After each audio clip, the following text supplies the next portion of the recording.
আসসালামু আলাইকুম। রোজার জাগতিক উপকারিতা বা শারীরিক উপকারিতা। ভাই, আমরা নিত্য নৈমিত্তিক যে খাদ্য খাবার খাই, এই খাবারগুলো পাকস্থলিতে জমা হয়।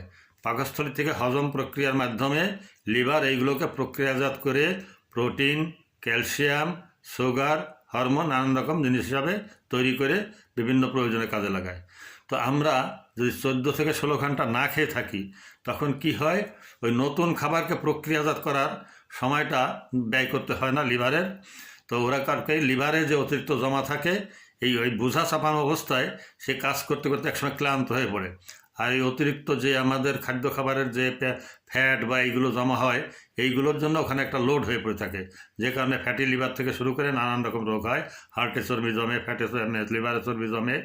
তো আমাদের এই যে শরীরটাকে চলার জন্য এনার্জি কিন্তু দরকারি, তার প্রয়োজনই, সে খাবেই। কিন্তু সেটা কী খাবে?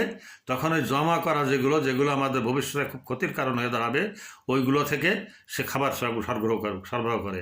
সে ফ্যাট এবং সুগারের অতিরিক্ত ব্লাডের অতিরিক্ত সুগার এইগুলোকে নিয়ে তখন সে আবার ইনসুলিন তৈরি করে এবং ফ্যাট থেকে খাদ্য প্রোটিন সংগ্রহ করে। কথা কী হয়, আমাদের ঘর যেমন ঝাড়ু দিই আমরা, ওই রকম আমাদের এই অর্গানগুলোকে পরিষ্কার করে হালকা করা হয়।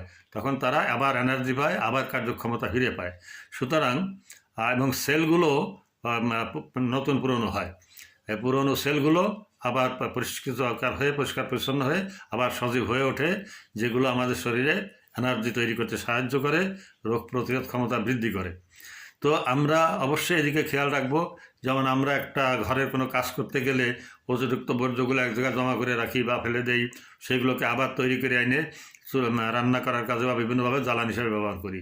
তো এই অতিরিক্ত যে জমা মেদ বা এই যে ফ্যাট বা চর্বি, সুগার, এইগুলো তখন আর শরীর বের করে দেয় না। ওইগুলোকেই আবার রিসাইকেল করে খাদ্য শক্তিতে রূপান্তর করে আমাদের শরীরে সরবরাহ করে।